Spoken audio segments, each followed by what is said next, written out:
हमारे बड़े बुजुर्ग बिल्कुल सही कहते हैं कि आपके परिवार की आदतें पीढ़ी दर पीढ़ी चलती ही रहती है। आपके दादा परदादा से आपके पापा और आपके पापा से आप तक पहुंच ही जाती है। अब हमारे मिश्रा परिवार को ही देख लीजिए। इनका स्वभाव और बोली जितनी मीठी है, उतना ही शौक उन्हें मीठा खाने का भी है। उन्हें हर खाने के बाद कुछ मीठा चाहिए ही चाहिए, और वो भी कुछ ऐसा वैसा नहीं जैसा आप सोच रहे हैं। तो आप सोच रहे होंगे फिर कैसा? तो चलिए देखते हैं कैसा और कितना मीठा खाते हैं ये लोग। आज क्या है मीठे में? आज क्या है मीठे में? आज क्या है मीठे में? आज का मीठा है मीठी मीठी रबड़ी के साथ चाशनी में डूबी हुई जलेबी। वाह वाह वाह, आज तो मजा ही आ जाएगा सच में। माँ, इसके ऊपर से ना थोड़ी और चाशनी डाल दीजिएगा प्लीज। माँ, मेरी प्लेट में भी। हाँ हाँ, ये लो। वाह वाह वाह, क्या स्वाद है, मजा ही आ गया। अरे बहुत सारा बनाया है मैंने, और भी चाहिए तो कहना। सच बताओ माँ, मुझे तो खाने का इतना इंतजार ही नहीं रहता जितना खाने के बाद मीठा खाने का रहता है। सही कहा भैया, खाने के बाद मीठा खाने का मजा ही कुछ और है। उसके बाद तो मुझे इतनी मीठी नींद आती है कि क्या ही बताऊं। अरे तुम्हारे दादाजी के दादाजी को भी ना मीठा बहुत पसंद था। वो तो दिन में 3 बार खाना और 4 बार मीठा खाते थे। 4 बार मीठा कैसे पापा? अरे वो चाय के साथ भी मीठी मठरी जो खाते थे। इसका मतलब है कि ये हमारी खानदानी परंपरा है मीठा खाने की। अरे भैया, सिर्फ मीठा खाने की नहीं, मीठा खिलाने की भी। आपको तो पता ही है, हमारे घर में ऐसा कोई मेहमान नहीं आता जिसे हम मीठा नहीं खिलाते। क्यों, है ना पापा? बस एक ही ऐसे मेहमान आए हैं आज तक जो मीठा नहीं खाते। हाँ, और वो है अनुज के ससुराल वाले। अरे वो तो छोड़ो, उनके ससुराल वालों को क्या, खुशबू भाभी को तो मीठा खाना ही नहीं पसंद। पता नहीं शादी के बाद भैया के साथ क्या करेगी। अरे चुप करना, आप क्यों ऐसी बातें करके मीठे का स्वाद कड़वा कर रहा है? ये बात तो है, खुशबू को मीठा पसंद ही नहीं। पता नहीं शादी के बाद इस घर में मीठा कैसे खाएगी। हाँ माँ, उसकी चिंता तो अब मुझे भी हो रही है। मिश्रा परिवार का नाम मिष्ठान परिवार रखा जाए तो भी गलत नहीं होगा, लेकिन ऐसे परिवार में बहू बन के आने वाली है हमारी खुशबू अग्रवाल, जिन्हें मीठे के नाम पे बस गुड़ पसंद है। खुशबू, आजा बेटा, चाय बन गई।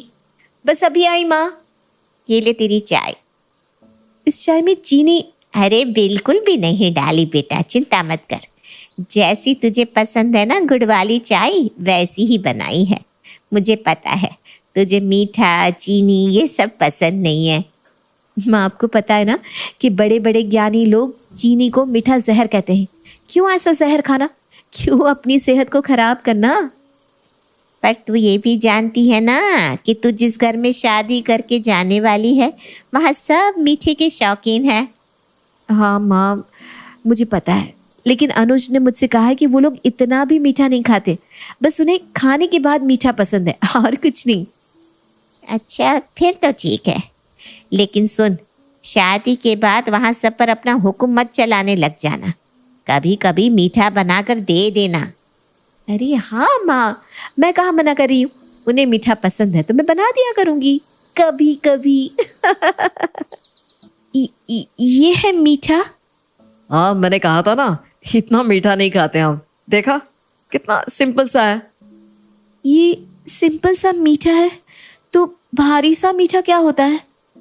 अरे भाभी, भारी मीठा तो हम खाते हैं जब कोई मेहमान आता है, जैसे गवार के साथ रबड़ी, रजवाड़ी मेवा लस्सी, गुलाब जामुन, जलेबी के साथ हलवा, ये होता है भारी मीठा। ये तो बहुत सिंपल सा है। हाँ, हम तो रेगुलर ऐसे ही बस थोड़ा सा मीठा चख लेते हैं। इसे चखना कहते हैं? और ये किस एंगल से आप सबको सिंपल सा लग रहा है? गाजर के हलवे के साथ गुलाब जामुन और जलेबी, ये बस चखने के लिए है? तो क्या अनुज, आपको पता भी है इसमें कितनी कैलोरीज होती है? इतना मीठा खाना हमारी सेहत के लिए सही नहीं होता। अरे भाभी, ये तो हमारे परदादा, दादा, पापा सब खाते आ रहे हैं। हाँ बहू, कुछ नहीं होता इन सब से। अरे मैं तो कहता हूँ नई बहू को भी खिलाओ मीठा। कुछ फीका फीका सा मुंह रखा हुआ है। नहीं नहीं पापा जी, मुझे नहीं खाना इतना मीठा। मैं तो कहती हूँ आप सब भी बंद कर दीजिए ये सब खाना, ये ना सेहत के लिए बिल्कुल भी सही नहीं है। हाँ हाँ, हम कम कर देंगे, लेकिन पहले आज तो खा लो, चलो। खुशबू के लाख समझाने पर भी उसके ससुराल वाले इस बात को गंभीरता से नहीं ले रहे थे, जब तक कि उनके घर में एक हादसा ना हो गया। क्या हुआ माँ को? पता नहीं, अचानक से उनकी तबीयत खराब होने लगी, चक्कर भी आने लगे। पर ये अचानक कैसे हो गया? देखिए, ये कोई अचानक हुई बात नहीं है। ये आप सालों से जो गलती करते आए हैं ना, उसी की वजह से हुआ है। हम क्या गलती करते आए हैं डॉक्टर साहब? मीठा खाना। मैंने जब इनका शुगर लेवल चेक किया तब आप विश्वास नहीं करेंगे कि इनका शुगर लेवल कितना हाई है। इसी से पता चलता है कि आपके घर में कितना मीठा खाया जाता है। वो तो हम खाते हैं, लेकिन ये तो हम सालों से खाते आए हैं डॉक्टर। देखिए, हमारे शरीर में जितनी शुगर मौजूद है, अगर हम उसके अलावा और भी शुगर कंज्यूम करते हैं तो यही हाल होता है। इनकी शुगर लेवल 400 से भी ऊपर है। जिस हिसाब से आप बता रहे हैं, मैं तो दावे के साथ कह सकती हूँ कि आप सबकी भी इतनी ही होगी। डॉक्टर साहब, पर हमारे घर में सब लोग मीठे के शौकीन हैं, और अब इस सब से कैसे बच सकते हैं हम डॉक्टर साहब? सबसे पहले तो आप भी अपना शुगर और डायबिटीज़ चेक करवा लीजिए। इसके बाद मीठा बंद कर दीजिए। अगर आप लोग इसी तरह से मीठा खाते रहे तो इससे आपको दिल की बीमारियां, कोलेस्ट्रॉल का बढ़ना जैसी बीमारियां भी तो हो सकती है। अगर आप सब ये अवॉइड करना चाहते हैं तो मीठा खाना सबको बंद करना होगा। डॉक्टर, मैं तो इनको कब से कहती आ रही हूँ इतना मीठा सेहत के लिए अच्छा नहीं है, लेकिन आज शायद इस हादसे के बाद इन्हें कुछ समझ में आए। हाँ डॉक्टर साहब, हमारी बहू तो हमें कब से कहती आई है, लेकिन हमने कभी ध्यान ही नहीं दिया। पर आज से हम मीठा खाना छोड़ देंगे। हाँ, आज से हम मीठा नहीं खाएंगे डॉक्टर साहब, और समय समय पर चेकअप भी करवाते रहेंगे। मैं कुछ दवाइयाँ और रिपोर्ट्स लिख देती हूँ, आप सब लोग इनका और अपना ख्याल रखिएगा। जी डॉक्टर साहब। कावेरी के बेहोश हो जाने के बाद से सबने डॉक्टर की बात को मानना शुरू कर दिया। खुशबू के ससुराल वालों ने मीठा खाना छोड़ दिया और अपनी डाइट पर भी ध्यान देना शुरू कर दिया, लेकिन उनका मन मीठे के बिना इतना उदास हो जाएगा ये खुशबू को पता ही नहीं था। अरे कावेरी, आज क्या बनाया है मीठे में? आजकल तेरे घर से जलेबी, गुलाब जामुन और रबड़ी की खुशबू नहीं आती। करेला बना है हमारे घर में, खाएगी? अरे क्या हो गया? आजकल तुम सब इतने मुंह लटकाए घूमते हो। अरे रवि बेटा, सब ठीक तो है ना? हाँ आंटी, ठीक ही है सब, बस करेले जैसी जिंदगी हो गई है। अरे तुझे क्या हो गया? तू तो मिष्टी जैसी मीठी बोली बोलता था। बस आंटी, मीठे का ना नाम मत लीजिएगा, मैं और नहीं सुन पाऊंगा। अरे पर इसे हो क्या गया? खुशबू बहू, ये सब यूं जलेबी की तरह गोल गोल बातें क्यों कर रहे हैं? जलेबी का नाम मत लीजिए आंटी, प्लीज मत लीजिए। मेरा दिल कितना दुख रहा है आपको अंदाजा भी नहीं। मत लीजिए नाम। दिल के अरमां आंसुओं में बह गए, हम वफा करके भी तन्हा रह गए। अरे इन सबको हुआ क्या है आखिर? इन सबको ना स्वीट सिक हुआ है आंटी जी। हैं? अब ये कौन सी बीमारी होती है? जब आप किसी से प्यार करते हैं तो लव सिक होते हैं ना। इन लोगों ने इतने दिन से मीठा नहीं खाया तो इन्हें स्वीट सिक हो रहा है। दूरी बर्दाश्त नहीं हो रही ना इनसे मीठे की। हे भगवान, ये लोग तो बिल्कुल अजीब से हो गए हैं। जीने के लिए सोचा ही नहीं, दर्द संभालने होंगे। मैं चलती हूँ, कहीं मुझे भी ये चेप ना लग जाए। अरे जानकी, ये करेले तो खाती जा। हे भगवान, ये सब देवदास की तरह हो गया है, क्या करूं मैं इन सब का। खुशबू अपने ससुराल वालों की देवदास जैसी हालत देखकर बहुत परेशान हो चुकी थी। उसे समझ में नहीं आ रहा था कि इन सबको फिर से खुश कैसे किया जाए। रवि, पापा जी, अनुज, सब लोग यहाँ आओ। क्या हुआ भाभी? अरे आज मैंने आप सबकी पसंद की चीज बनाई है। हाँ, शायद पालक पनीर बनाया होगा। हाँ, पालक खाना अच्छा होता है, इससे आंखों की रोशनी भी बढ़ती है। हाँ सही कहा, पालक पनीर। नहीं नहीं नहीं, आज मैंने केक बनाया है। क्या केक? सच में भाभी? केक? खुशबू, कहीं पालक का केक तो नहीं बनाया ना? ये देखिए, मैंने वैनिला केक बनाया है, खा कर तो देखिए। अरे वाह, ये तो बहुत अच्छा है। लेकिन डॉक्टर ने तुम्हें मीठा खाने से मना किया है ना, फिर ये? अरे ये शुगर फ्री चीनी से बनाया है मैंने, ये बहुत हेल्दी है, आप सब इसे आसानी से खा सकते हैं। क्या सच में? मम्मी जी, आज से हम घर में मीठा बनाएंगे, लेकिन हेल्दी तरीके से, बिना चीनी के। कभी गुड़ का इस्तेमाल करके, कभी शुगर फ्री का, तो कभी फलों का इस्तेमाल करके। इससे आप सभी मीठा भी खा पाएंगे और आपकी सेहत भी खराब नहीं होगी। आए हो मेरी जिंदगी में तुम बहार बन के। तो आपके यहाँ आज मीठे में क्या है? ओ मेरी प्यारी बहू, जरा मेरे हाथों में मेहंदी तो लगा दे, कल एक शादी में जाना है। अभी आई माँ जी। माया गिरजा के हाथों में बहुत सुंदर मेहंदी लगा देती है। मैं वारी जावा, ऐसी गुणवान बहू मिली है मुझे। अरे मुझे भी तो इतनी प्यारी सास मिली है। दोनों हंसने लगती हैं। ये बात उनकी पड़ोसन कमला सुन लेती है। बढ़िया ही गुणवान बहू और प्यारी सास, सब नाटक है, नाटक। कमला स्वभाव से बहुत तेज होती है, उसकी अपनी बहू से बिल्कुल नहीं बनती, इसीलिए वो गिरजा से जलती है। अगले दिन मंदिर में, अरे गिरजा बहन, आज शाम मंदिर में कीर्तन का प्रोग्राम है, आप आएंगी ना? हाँ हाँ जरूर। वही तो, कम से कम इसी बहाने इन बहुओं से छुटकारा तो मिलेगा। कैसी बातें कर रही हो कमला, मेरी बहू तो साथ आएगी। अरे माया कितने अच्छे भजन गाती है, तुमने नहीं सुना? हाँ हाँ, ठीक ही गाती है। मैं तो रोज शाम को माया से भजन सुन के ही सोती हूँ। हाँ हाँ, अब मैं चलती हूँ, मुझे देर हो रही है। शाम को मंदिर में, वाह माया बिटिया, आज तुम्हारा भजन सुन के तो मन खुश हो गया। धन्यवाद पंडित जी, माँ जी चाहती थी कि मैं आऊँ, इसीलिए मुझे आज यहाँ गाने का मौका मिला। भाई धन्य हो गिरजा, इतनी प्यारी बहू मिली है तुम्हें। सो तो है पंडित जी। कमला दूर खड़ी सब सुन रही होती है। इनका प्यार तो अब मैं निकालती हूँ। अगले दिन कमला छत से माया को आवाज लगाती है। अरे माया, जी बुआ जी। जरा इधर तो आना, कुछ बताना है। अभी आई बुआ जी। क्या हुआ? माया कमला के पास जाती है। पता है, कल सुबह गिरजा मंदिर में कह रही थी कि उसकी किस्मत फूट गई जो उसे तेरे जैसी बहू मिली।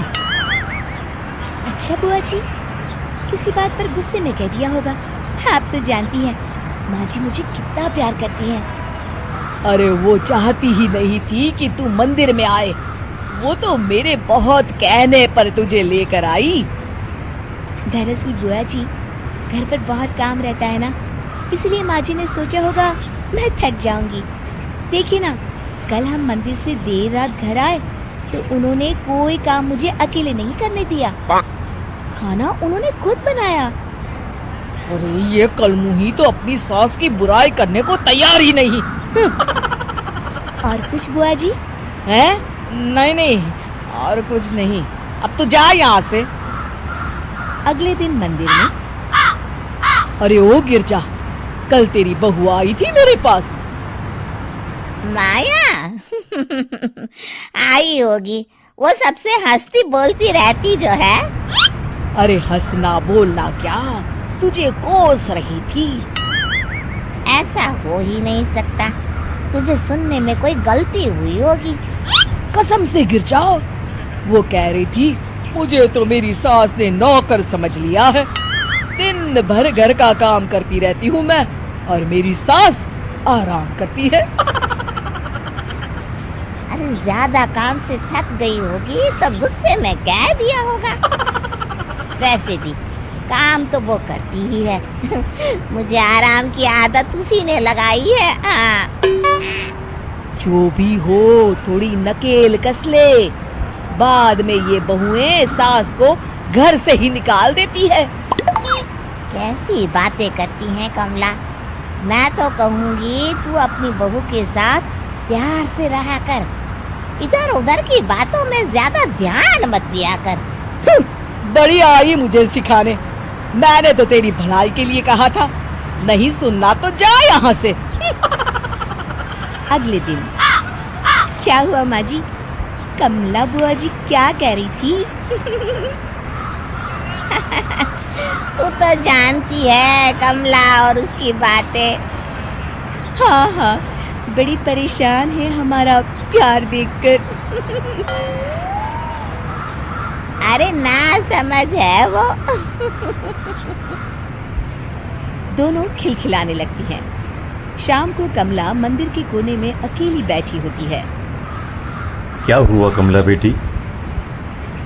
पंडित जी, मैं बहुत परेशान हूँ। मेरी बहू मुझे प्यार नहीं करती। वही गिरजा की बहू उस पर जान छिड़कती है। ये तो अपनी अपनी करनी है बेटा। गिरजा की बहू ही नहीं, गिरजा खुद भी तो अपनी बहू को जान से ज्यादा चाहती है ना। सो तो है। बस बिटिया, इसी में सारा भेद छुपा है। प्यार दो तो प्यार मिलेगा ही। और कभी आपस में मन मुटाव हो भी जाए तो उस बात को भुला दो। गलतियां तो हम सबसे होती हैं, आखिर हम सब इंसान ही है ना। ये तो आप सही कह रहे हैं पंडित जी। अब जाओ और दूसरों की बगिया में आग लगाने की जगह अपने बगीचे के पौधों को सींचो। जी पंडित जी। शिक्षा, दूसरों को अच्छा देख उनसे ईर्ष्या करने की जगह खुद को अच्छा बनाने का प्रयास करें। ये कहानी लगभग हर घर की है, जहाँ शादी के बाद लड़के की माँ और लड़के की बीवी को ये असुरक्षा हो जाती है कि कहीं उनका पलड़ा लड़के के सामने हल्का ना पड़ जाए। ऐसे में चालाक बहू सास को कैसे देती है जवाब, चलिए देखते हैं इस कहानी में। सौम्या और उसकी सास एक दूसरे से जलन की भावना रखती। दोनों के बीच सिर्फ कंपटीशन था कि आखिर शेखर है किसका। शेखर यानी सौम्या का पति और कंचन बहन का बेटा। एक दिन सौम्या अपने कमरे में शेखर से फोन पर बात कर रही थी। हेलो शेखर, मैं ना आज सारा दिन घर का काम काज करके थक गई हूँ। क्यों ना शाम को किसी क्लब में चले? Okay baby. कमरे के बाहर कंचन बहन सौम्या और शेखर की सारी बात सुन लेती हैं। बड़ी आई मेरे बेटे को लेकर क्लब जाने वाली। शाम को तो वो मेरे साथ मंदिर जाएगा। शाम को शेखर जल्दी वापस आता है और सौम्या भी शानदार ड्रेस पहनकर तैयार रहती है। अरे शेखर बेटा, अच्छा हुआ तुम आ गए। बेटा, लगता है मेरी कमर में लचक पड़ गई है। हाय, मैं तो मर गई। अरे माँ, क्या हुआ? मेरी तो सौम्या से बात हुई थी, उसने तो मुझे कुछ भी नहीं बताया। तभी शॉर्ट चमकीली ड्रेस में फुल मेकअप में सौम्या वहां आ जाती है। सौम्या, तुमने ये क्या हाल बना रखा है? माँ की कमर लचक गई है। जल्दी चलो, हमें माँ को डॉक्टर के पास ले जाना है। लेकिन माँ अभी कुछ देर पहले तो ठीक थी। हाँ, मैं तो नखरे कर रही हूँ ना। नहीं नहीं माँ, सौम्या का ये कहने का मतलब नहीं था। चलो, हम अभी डॉक्टर के पास चलेंगे। सौम्या परेशान सी माँ की तरफ देखती है। शेखर माँ को पकड़कर कार की तरफ ले जाता है कि तभी कंचन सौम्या की ओर देखकर आंख मारती है। कंचन सौम्या की तरफ शरारती हंसी हंसते हुए कहती है, सौम्या बेटा, जरा खाने में कुछ चटपटा बना लेना। मैं शेखर के साथ डॉक्टर के बाद मंदिर जाऊंगी और हमें आने में देर हो जाएगी। शेखर और कंचन जैसे ही कार में बैठने जाते हैं, सौम्या वहां आ जाती है। शेखर, मुझे ना माँ की बहुत चिंता हो रही है। क्यों ना मैं भी आपके साथ चलूं? खाना मैं घर आकर बना लूंगी। वाह सौम्या, तुम कितनी अच्छी हो। तुम्हें माँ का कितना ख्याल है। सौम्या कंचन की ओर देखते हुए, आखिर तुम्हारी माँ मेरी माँ भी तो है। अरे नहीं सौम्या बेटा, तुम परेशान ना हो। अरे माँ नहीं, सौम्या भी आपके ठीक होने तक परेशान ही रहेगी और उसका मन भी काम में नहीं लगेगा। चलो सौम्या, तुम भी साथ चलो। सौम्या पार्टी की ड्रेस में ही शेखर के साथ कार के सामने सीट पर सवार हो जाती है। कंचन रास्ते में कहती है, अरे शेखर, ये तो किसी चमत्कार से कम नहीं। क्या हुआ माँ? बेटा, मेरे कमर की लचक तो मानो गायब ही हो गई। सौम्या तो समझ चुकी होती है, लेकिन वो शेखर के सामने अनजान बन जाती है। माँ, ये तो सच किसी चमत्कार से कम नहीं। आपको तो ईश्वर का शुक्रगुजार होना चाहिए। शेखर, चलो हम माँ को सिविल लाइंस के हनुमान मंदिर ले जाते हैं। और देखिए ना, आज मंगलवार भी है। हाँ हाँ, क्यों नहीं। लेकिन सौम्या, मैं तो ऑफिस से सीधे यहाँ आ गया हूँ।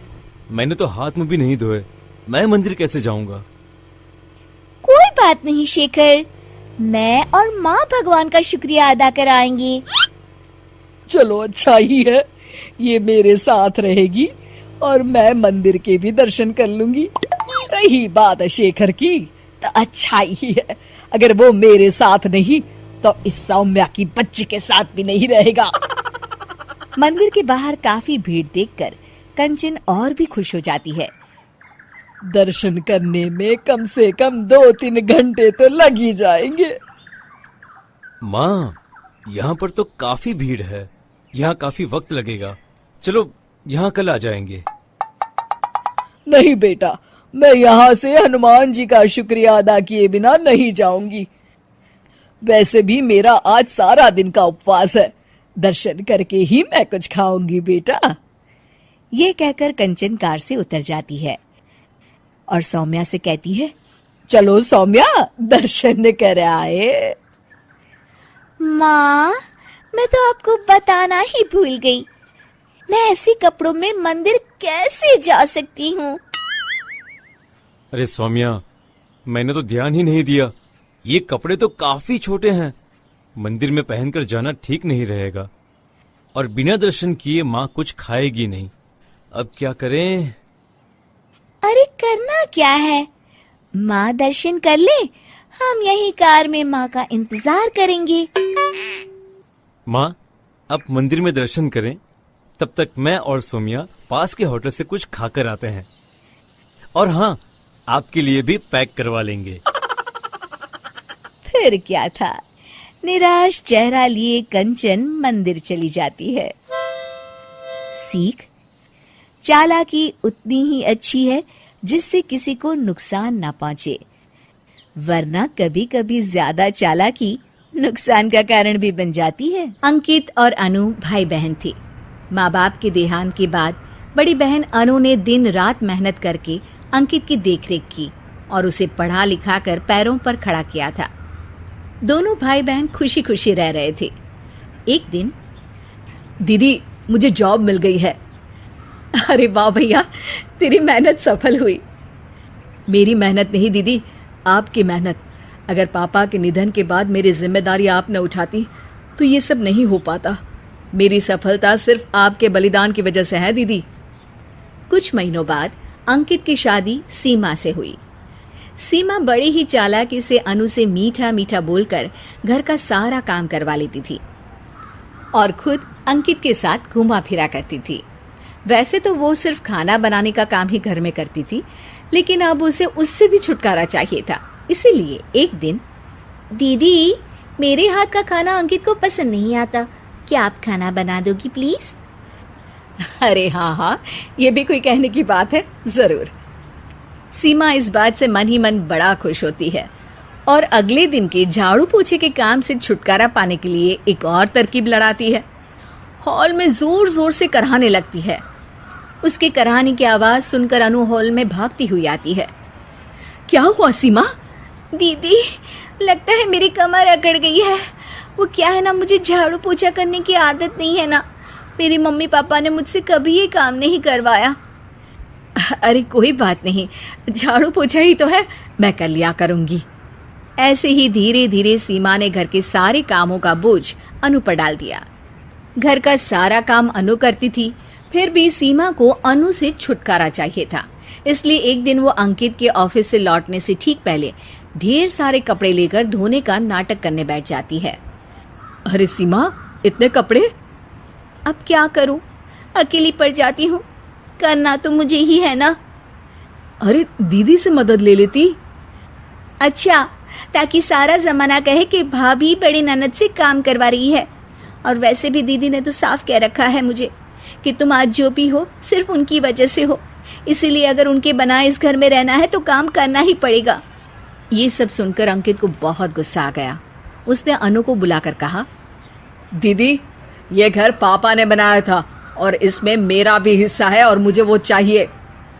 ये सुनकर अनु को बुरा तो लगता है, मगर वो दूसरे ही दिन घर का बंटवारा करने के लिए वकील के पास चली जाती है। वहां से लौटते हुए अनु का एक्सीडेंट हो जाता है, जिससे वो दोनों पैरों से अपंग हो जाती है। अब मजबूरन उसकी पूरी देखरेख सीमा को करनी पड़ती है। एक दिन सारे कामों से थक कर सीमा अंकित से कहती है, अजी सुनते हो, अब मुझसे तुम्हारी ये बहन की सेवा ना होगी। अगर कल तक तुम इसका बंदोबस्त नहीं करते तो मैं घर छोड़कर चली जाऊंगी। अरे ये कैसी बातें कर रही हो? इस हालत में वो कहाँ जाएंगी?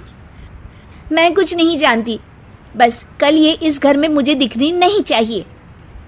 अंकित अपनी बीवी की जिद के आगे हार मान लेता है और अनु को शेल्टर होम में छोड़ आता है। 3 महीने बाद। अजी सुनते हो, ये आपके लिए एक पार्सल आया है, ये लीजिए। अरे इसमें तो घड़ी है और एक चिट्ठी भी है। दिखाइए तो। अरे वाह, बड़ी ही सुंदर घड़ी है, लेकिन ये आपको भेजी किसने? पता नहीं, शायद चिट्ठी में कुछ लिखा हो। आशा करती हूँ ये घड़ी तुम्हें पसंद आएगी। रक्षाबंधन की बहुत शुभकामनाएं, तुम्हारी दीदी अनु। चिट्ठी पढ़कर अंकित की आंखें भर आती है।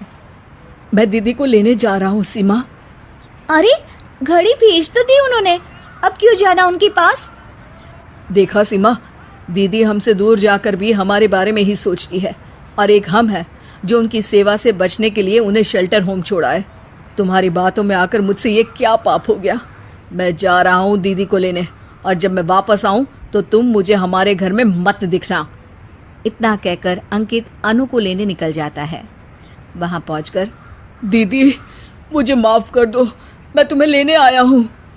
भाई, आज तो राखी है, आज तो मैं मना कर भी नहीं सकती।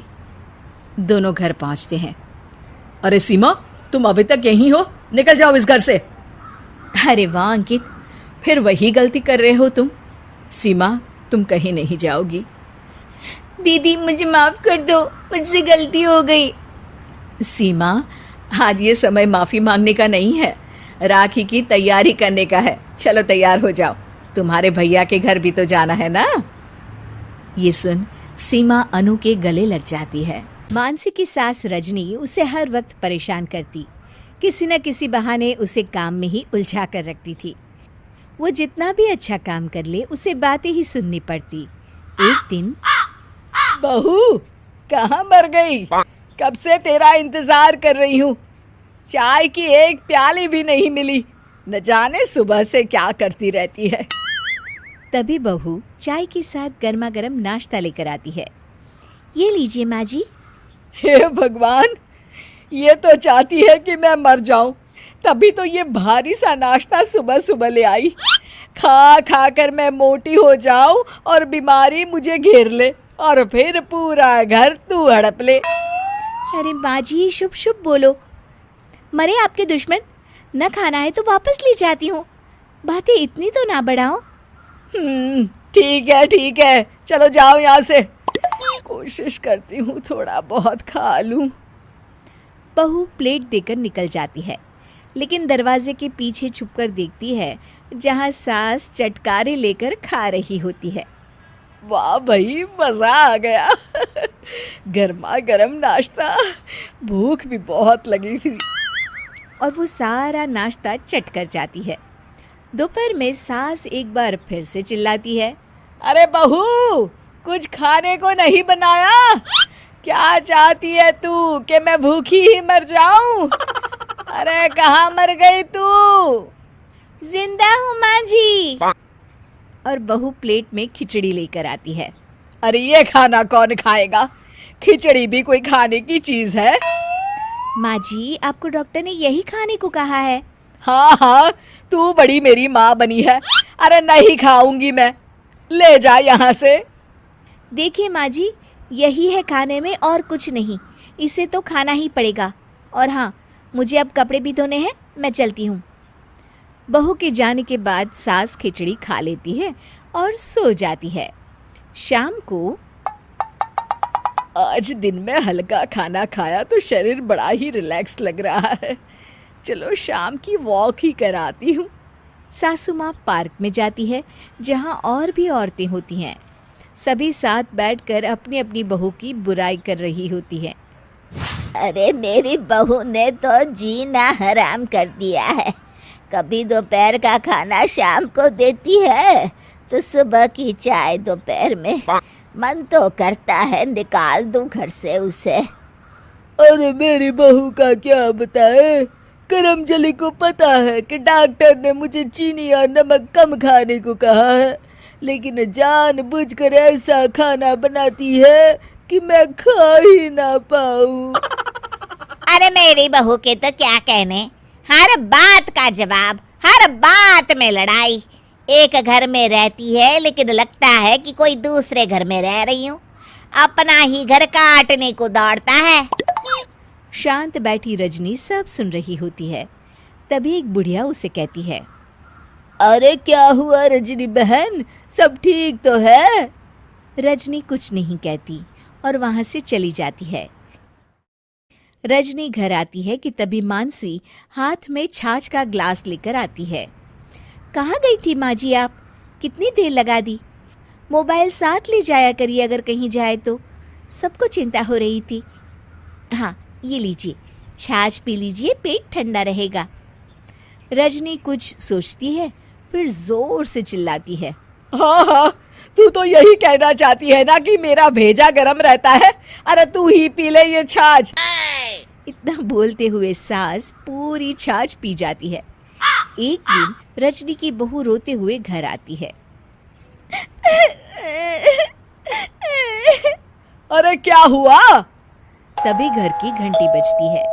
पड़ोस की एक औरत घर में आती है और रजनी से कहती है, अरे रजनी बहन, अब मैं समझ सकती हूँ कि तुम हमेशा अपनी बहू को क्यों खरी खोटी सुनाती हो। बहुत ही गंवार बहू है तुम्हारी। तुम तो अपने बेटे की दूसरी शादी करवा दो। देखो तो जरा कैसे मेरे ऊपर सारा पानी गिरा दिया। माँ जी, मैं तो बस बालकनी में कपड़े सुखाने गई थी, ध्यान नहीं दिया कि नीचे चाची खड़ी है। हाँ हाँ, तू क्यों ध्यान देगी? ध्यान देती ना तो रोज रोज सास की गालियां ना खा रही होती।